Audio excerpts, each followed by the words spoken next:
नमस्कार। सीटीईटी की पढ़ाई जब हम कर रहे हैं तो हम बोलते हैं कि सर शिक्षा शास्त्र क्या है? शिक्षा शास्त्र कुछ भी नहीं है, शिक्षा शास्त्र एक हवा है। शिक्षा शास्त्र में हम क्या करेंगे कि जितने भी बहुत ही महत्वपूर्ण प्रश्न हैं उसी की तैयारी करेंगे, ताकि आने वाला जो दिसंबर 2024 है, ये दिसंबर 2024 का जो सीटीईटी का जो शिक्षा सत्र का जो टेंशन है वो क्या हो जाए, खत्म हो जाए। आपको बस 5 मिनट में समझ में आ जाएगा कि ओटी सर जो बोलते हैं करके दिखाते हैं। तो बहुत ही इंपॉर्टेंट पीवाईक्यू के साथ में चलो हम तैयारी करते हैं कि शिक्षा शास्त्र की तैयारी किस प्रकार से करें। यहाँ पर देखते हैं, पहला प्रश्न है कि एक भाषा शिक्षक के रूप में सबसे बड़ी चुनौती है क्या है, देख लेना है।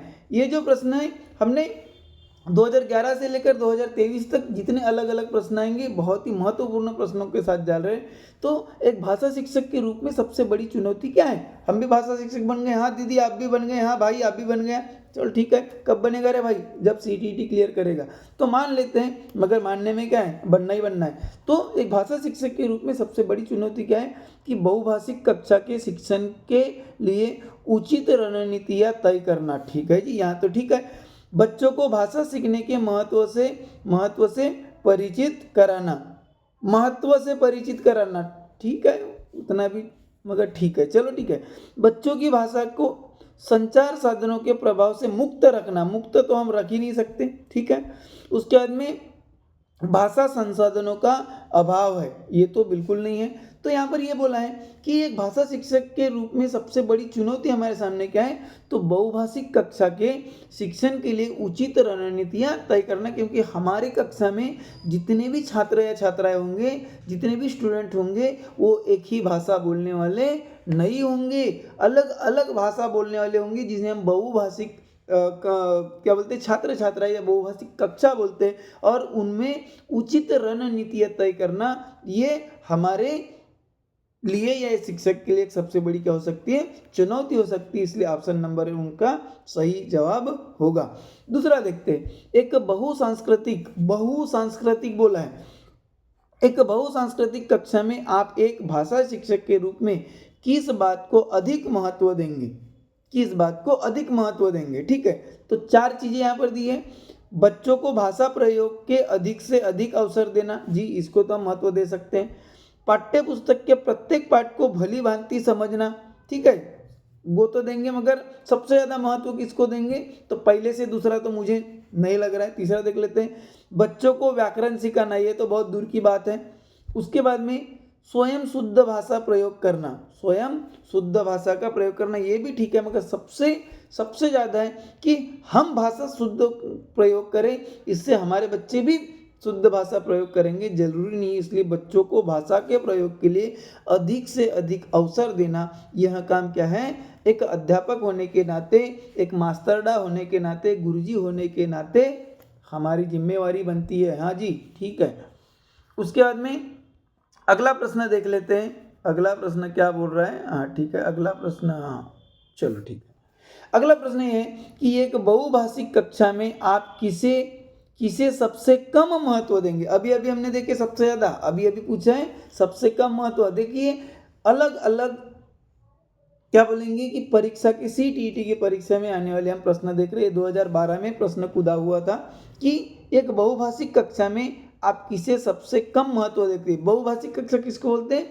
जिस कक्षा में अलग अलग विद्यार्थी अलग अलग भाषाएं क्या है, बोलते हैं, जिनकी मातृभाषा है, ठीक है। तो ये देख लेते हैं कि बच्चों को सिखाना कि दो भाषाओं के मध्य विद्यमान समानता व अंतर का विश्लेषण कैसे किया जाता है, ठीक है।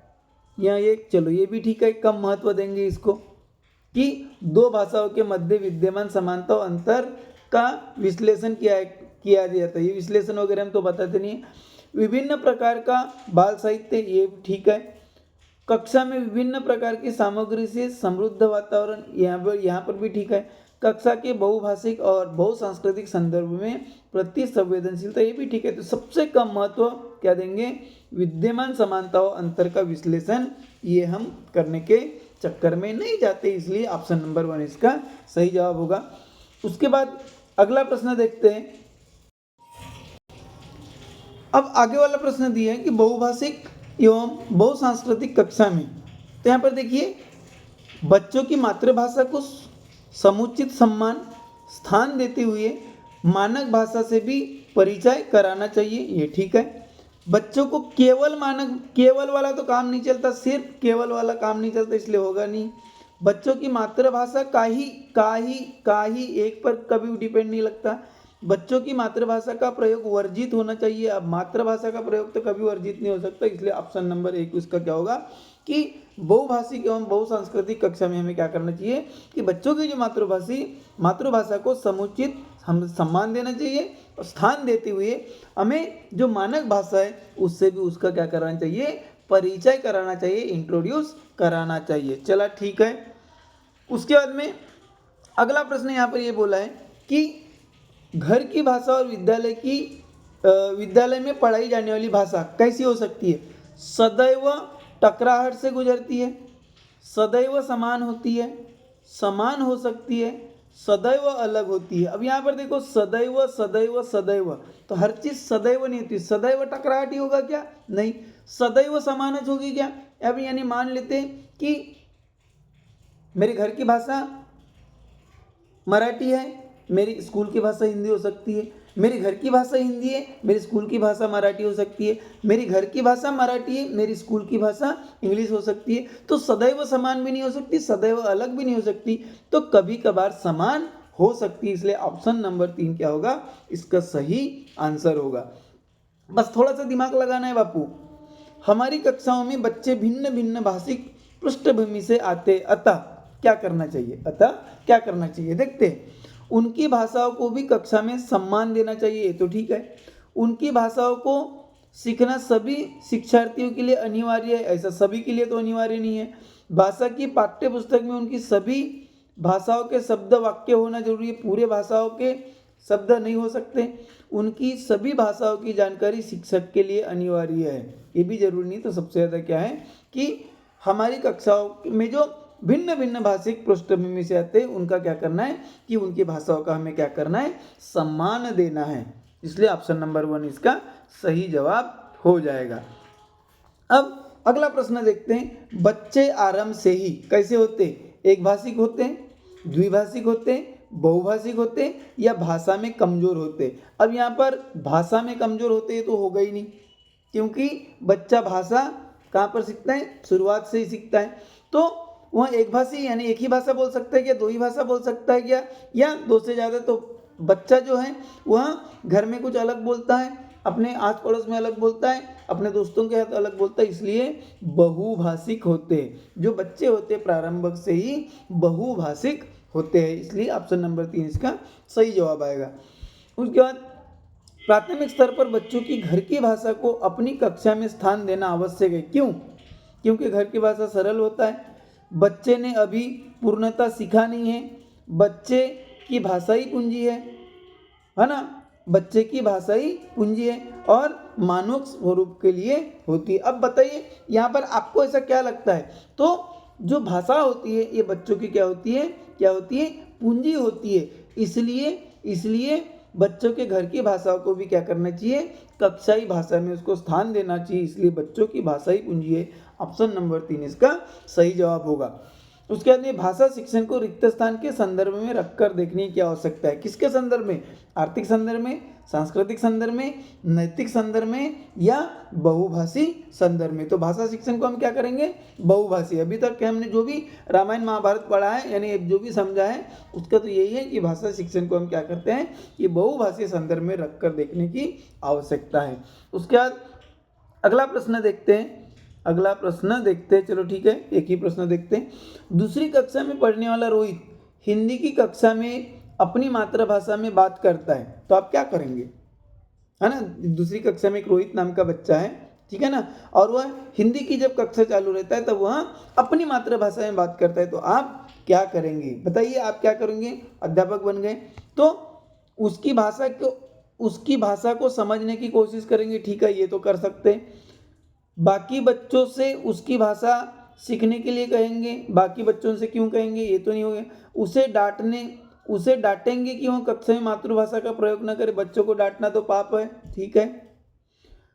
पापा यानी जी मना है, उसे बिल्कुल अनदेखा कर पढ़ाते रहेंगे ऐसा भी नहीं कर सकते। तो क्या करेंगे, उसकी भाषा को प्रत्येक अच्छा शिक्षक समझने की क्या करेगा, कोशिश करेगा, क्योंकि प्रत्येक बच्चे की भाषा शिक्षक को आएगी जरूरी नहीं है, मगर उसको समझने की हम क्या करेंगे, कोशिश करेंगे। अगला प्रश्न यहाँ पर है, क्या बोला है कि विद्यालय या कक्षा में समृद्ध भाषाई परिवेश से तात्पर्य है। अब समृद्ध भाषाई परिवेश किसे बोलते हैं, समृद्ध भाषाई परिवेश किसे बोलते हैं। पहला दिया है मुख्य धारा की भाषा सुनने के अधिक से अधिक अवसर देना, या बोलने सुनने पढ़ने लिखने के अधिक से अधिक अवसर देना। पहला और दूसरा तो ठीक है। एक से अधिक भाषाओं के शब्दकोश की उपलब्धता करा देना, और चौथा दिया है अध्यापक को एक से अधिक भाषाओं की जानकारी होना। तो यहाँ पर देखिए, समृद्ध भाषाई परिवेश का मतलब होता है बोलने सुनने और पढ़ने लिखने के अधिक से अधिक अवसर प्रदान करा देना। किसको, तो छात्रों को, हमारे विद्यार्थियों को। इसलिए ऑप्शन नंबर 2 इसका क्या होगा, सही जवाब होगा। अगला वाला प्रश्न देखते हैं कि प्राथमिक स्तर की कक्षा में भिन्न भिन्न प्रांतों के अलग अलग भाषा बोलने वाले बच्चों का नामांकन हुआ है। ऐसी स्थिति में भाषा की कक्षा बच्चों के भाषाई विकास के संदर्भ में कैसी होती है। पहला दिया है जटिल चुनौती के रूप में सामने आती है, अवरोध ही प्रस्तुत करती है, बहुत बड़ी समस्या बन जाती है, या अनमोल संसाधन के रूप में कार्य करती है। तो यहाँ पर ये क्या करेगी, तो प्राथमिक स्तर की जो कक्षा में भिन्न भिन्न प्रांतों की जो अलग अलग भाषा बोलने वाले बच्चों का नामांकन हुआ है, ऐसी स्थिति में जो भाषा की जो कक्षा में बच्चों की भाषाई विकास क्या है, अनमोल संसाधन के रूप में कार्य करती है। अब संसाधन यानी क्या, किसी चीज को हासिल करने के लिए उपलब्ध सामग्री, उसी को हम क्या बोलते हैं, संसाधन बोलते हैं। उसको इंग्लिश में रिसोर्स भी बोलते हैं। तो ये क्या है, अनमोल संसाधन के रूप में कार्य करती है। ठीक है, तो इसलिए ऑप्शन नंबर 4 इसका सही जवाब हो जाएगा। बच्चे बोलचाल की भाषा का अनुभव लेकर विद्यालय आते, इसका निहितार्थ है कि क्या है, बच्चों के भाषाई अनुभवों को कक्षा के बाहर रखा जाए। उसके बाद बच्चों को बोलचाल की भाषा न सिखाई जाए, बच्चों की बोलचाल की भाषा को सुधारा जाए, या बच्चों के भाषाई अनुभव को उचित प्रयोग किया जाए। अब बताइए इसको क्या किया जाए, इसको क्या किया जाए। आप बोलेंगे कि सर अभी तक के हमने भी जो भी क्या किए हैं अध्ययन किए, उससे तो यही है कि सबसे पॉजिटिव वाला लिखा जाए, और सबसे पॉजिटिव तो चाहता है कि बच्चों की जो भाषाई अनुभवों का उचित प्रयोग किया जाए, और यही इसका क्या होगा, सही जवाब भी होगा। उसके बाद नेक्स्ट प्रश्न देखते हैं, उसके बाद में क्या करते हैं, नेक्स्ट प्रश्न देखते हैं क्या बोलता है जी। अगला प्रश्न कि बहुभाषिकता हमारी पहचान भी है और हमारी रिक्त स्थान का अभिन्न अंग भी है। तो किसका, सभ्यता साहित्य, संस्कृति साहित्य, या संस्कृति चुनौती। तो ये जो बहुभाषिकता है हमारी पहचान तो है, मगर हमारी सभ्यता और संस्कृति का अभिन्न अंग भी है। इसलिए ऑप्शन नंबर 1 इसका सही जवाब होगा। नेक्स्ट प्रश्न है कि माध्यम की भाषा में निपुणता विकसित करने के लिए घर की भाषा का प्रयोग क्या करता है। तो यहाँ पर दिया है लक्ष्य भाषाओं को सीखने में बाधक सिद्ध होता है, दोनों भाषा वे कठिनाई पैदा करता है, ये एक प्रभावकारी रणनीति सिद्ध हो सकता है, या किसी भी कीमत पर बचना चाहिए। तो ये जो नंबर 4 है, और उसके बाद में एक प्रभावशाली रणनीति सिद्ध हो सकती है, ये तो है ही है। अब यहाँ पर ये बताइए कि पहला और दूसरे में क्या है, तो वहाँ क्या करती है, तो दोनों भाषाओं में कठिनाई पैदा करती है। इसलिए ऑप्शन नंबर 2 उसका सही जवाब होगा। उसके बाद में अगला प्रश्न देखते हैं कि एक विद्यार्थी जिसके घर की भाषा और विद्यालय की भाषा अलग अलग है, आप एक संसाधन के रूप में उसकी कैसे सहायता कर सकते हैं। 2021 में प्रश्न आया था दिसंबर में, अभी भी दिसंबर 24 है, क्या पता लौट कर आ जाए। तो उसे कक्षा में अधिक समय और ध्यान देकर, कक्षा में बहुभाषिकता को संसाधन के रूप में उपयोग करके, उसको गृह कार्य से संबंधित कार्य में लचीलापन देकर, या कक्षा में उसकी मातृभाषा में शिक्षण करते। बताइए क्या करेंगे। तो सर यह भी कक्षा में जो बहुभाषिकता है उसको हम क्या करेंगे, संसाधन के रूप में उपयोग करेंगे या प्रयोग करेंगे। इसलिए ऑप्शन नंबर 2। उसके बाद में भाषांतरण, जिसको क्या बोलते हैं, ट्रांसलैंग्वेजिंग बोलते हैं, से क्या तात्पर्य है, क्या अर्थ निकलता है। तो यहाँ पर पहला दिया कि भाषा की कक्षा में अनेक भाषाओं का शिक्षण, किसी विषय वस्तु के शिक्षण अधिगम के लिए एक भाषा के बाद दूसरी भाषा का प्रयोग करना।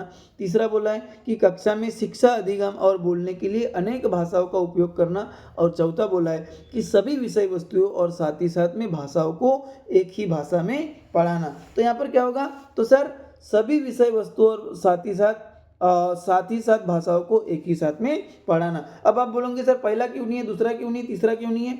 आप जानते हैं कि हमारे परीक्षा को एक हफ्ते से भी कम समय बचा है। पूरा अगर सबका निचोड़ करते रहेंगे तो आखिरी में हमारी तैयारी नहीं हो सकती। इसलिए जो आंसर है उसको बताएं, क्यों क्या कैसा अगर देखना है तो ओटी सर के पहले वाली वीडियो आप देख लीजिए। ठीक है, नेक्स्ट देख लेते हैं। नेक्स्ट क्या बोला है, हाँ, इनमें से कौन से बहुभाषावाद के लाभ हो सकते हैं। तो समृद्ध शब्दावली और प्रभावशाली भाषण जी हो सकता है। अन्य संस्कृतियों के प्रति सहिष्णुता और सम्मान ये भी हो सकता है। सीमित रोजगार के अवसर ये भी हो सकता है। और पराभाषिक जागरूकता ये तो नहीं हो सकता। इसलिए ए बी सी कहाँ पर आएगा, ए बी और सी 4 में आएगा। कहाँ पर आएगा, 4 में आएगा। इसलिए ऑप्शन नंबर 4 इसका क्या हो गया, सही जवाब हो गया। क्या हो गया, सही जवाब हो गया, ए बी सी। अब आप बोलोगे कि सर ऐसा तो एक भी हो सकता है। बिल्कुल एक भी हो सकता है। तो एक या 4 में से कोई भी लिखे तो भी क्या होगा, आपका सही जवाब होगा।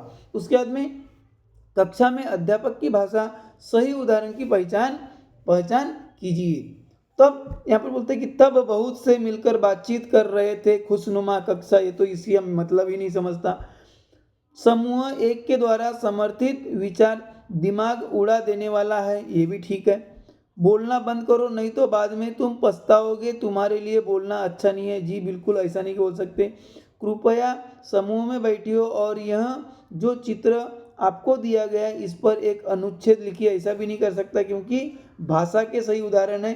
तो आपको क्या करना है कि समूह एक के द्वारा समर्थित विचार दिमाग उड़ा देने वाला है। यह क्या होगा, कक्षा में अध्यापक की भाषा के सही उदाहरण की क्या है, पहचान है। उसके बाद में अगला प्रश्न देख लेते हैं। क्या कर लेते हैं, अगला प्रश्न देख लेते हैं। अगला प्रश्न देख लेते हैं। चलो ठीक है। अब यहाँ पर क्या बोला है कि मेरी कक्षा में सदप नाम का लड़का है, विद्यार्थी है। उसने कहीं से अच्छा और हूँ जैसे शब्द सुने और उनके बारे में जानना चाहती है। ठीक है, यानी लड़की है वो। पाठ्यक्रम की पुस्तक में इसके बारे में कोई व्याख्या नहीं है। मुझे क्या करना चाहिए, यानी एक अध्यापक होने के नाते, एक अध्यापिका होने के नाते क्या करना चाहिए। 2022 में प्रश्न आया था। ऐसी मित्र को बुलाना चाहिए जो अच्छी तरह से हिंदी बोल लेती है। नहीं, इतना नहीं करेंगे। बोली जाने वाली भाषा को प्रामाणिक प्रयोग के उदाहरण ढूंढने चाहिए। कहाँ से ढूंढेगा, व्याकरण की पुस्तकों में इस तरह के प्रयोगों को ढूंढना चाहिए। यह भी नहीं कर सकते तो हमें क्या करना चाहिए, शब्दकोश देखना चाहिए। इसका क्या होगा, सही उत्तर होगा। भारत में अंग्रेजी की भाषा के संदर्भ में क्या सही है, यानी भारत में अंग्रेजी को हम क्या बोलते हैं या कौन सा दर्जा दिया है। यह भारत के संविधान की 8वीं अनुसूची की भाषाओं में से एक है। ऐसा तो बिल्कुल नहीं है। यह भारत संघ की सह कार्यालयी भाषा, जी बिल्कुल है। वह को लैंग्वेज है, क्या की, ऑफिस की। यह भारत संघ की कार्यालय की भाषा है, जी वो तो बिल्कुल नहीं है। यह संविधान द्वारा मान्यता प्राप्त भाषाओं में से एक भाषा है, यह भी नहीं है। तो यह भारत संघ की एक कार्यालयी, संघ की सह कार्यालयी भाषा है। ये इसका क्या है, सही जवाब है। इसी प्रकार के बहुत ही कम समय में ज़्यादा से ज़्यादा हम क्या करेंगे, प्रैक्टिस करेंगे। आप अगर नए होंगे और आपको लगता है कि वो टीचर ओवर टाइम कर रहे हैं तो अब हम बोलते हैं कि आप क्या कर दीजिए, सब्सक्राइब कर दीजिए। Thank you.